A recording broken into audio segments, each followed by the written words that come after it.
don't want to brag, but, you know, they've said this about a lot of things. No other president could do some of the I'm doing. The things I'm doing, nobody else was going to do it. They say it all the time. Sir, could you do this? You're the only one can do it. President Trump taking a bit of a victory lap on his second-term record while speaking at a Republican retreat. And I bet the Democrats wish they had someone like that. Instead, they're still being burdened by what has been. Kamala Harris recently turned a funeral for Jesse Jackson political. Let me just say, I predicted a lot about what's happening right now. I'm not into saying I told you so, but we did see it coming. To understand, as has been said, the beauty that comes after the storm, when we see what is possible and what can be unburdened by what has been. And speaking of Kamala, it's day 167 of our 107 Days book tour, and now some in the party feel like it's time for her to shelve it. A Politico report is claiming that the former VP is buying time on a potential 2028 run. But conversations with Democrats suggest the party may already be searching for its next standard bearer. And who could that be? Well, a new survey claims that Democratic voters want a more normal party, but the forces that rule the left make that unlikely. I think we got to go to Harold first. You were there at the funeral. Was it political? No, I mean, people got up and gave a little bit of what they gave, but everyone was there for Reverend Jackson, and except for her. And she got into the heart of it. She talked about how she enjoyed working in his first campaign. But Into the liquor cabinet.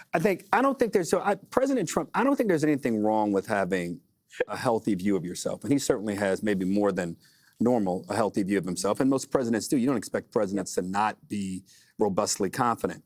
I think I said it yesterday. I think people running for president or people running for public office this cycle need to understand that the electorate is not partisan. So the anti-Trump stuff and the just anti-Democrat stuff is not going to get you elected or reelected this go round. You look at the fact that 55 people are not running in Congress. 34 of them are Republican. So if things were going so great, all of them are not older members who are looking to retire because of age. Some of them just don't want to be there any longer for a variety of other reasons. The electorate is looking for answers and looking for ideas and looking for solutions to the challenges they face every day in their lives.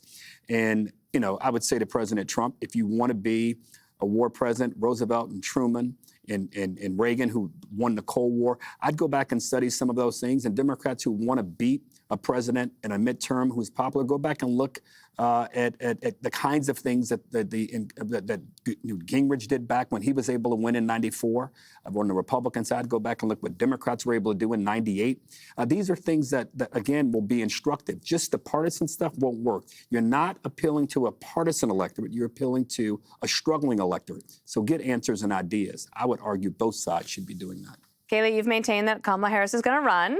Yes. Anything change your mind here? No, because I think she looks at the polls and she sees herself at the top, and that's very hard. I mean, I agree. Everyone has a healthy view of themselves in presidential politics, President Trump and Kamala Harris included. So I think she looks at that and she wants to run. I do agree, and you've made the point about donors. Maybe there's going to be challenges with Democratic donors. That could potentially be a nail in a coffin for a Kamala Trump run. Maybe she runs and maybe it's short. But I know the nation is better off that she is not president right now. And look no further than her statements. October 7th, 2024, if you dig through the 60 Minutes footage, not what was aired, but the unaired portions, you find that she was asked who the greatest adversary we have is. She said, well, for different reasons, we should be thoughtful about each. But most recently, obvious one that comes to mind is Iran. Iran has American blood on its hands. So she says that in October of 2024. And then Sunday she comes out, Donald Trump's dragged us into a war people don't want. He has put troops in harm's way. So all of a sudden her view of Iran has changed or shifted. That's politics, maybe, but she would not have had the courage to do this. She wouldn't have had the courage to do Maduro. You had Trump took out Maduro in January, took out the Ayatollah in February. He's averaging one dictator per month at this rate, and the world's better off for it. I think that obviously there are many Democrats would like everyone to be talking about them. Right. But I have a feeling that most of the conversation is going to be about one Democrat in particular, or at least for the next few months, and that is James Tallarico in Texas, because he is going to become, the Republicans will try to make sure that he's the one everyone's talking about. Hey, Sean Hannity here. Hey, click here to subscribe to Fox News YouTube page and catch our hottest interviews and most compelling analysis. You will not get it anywhere else.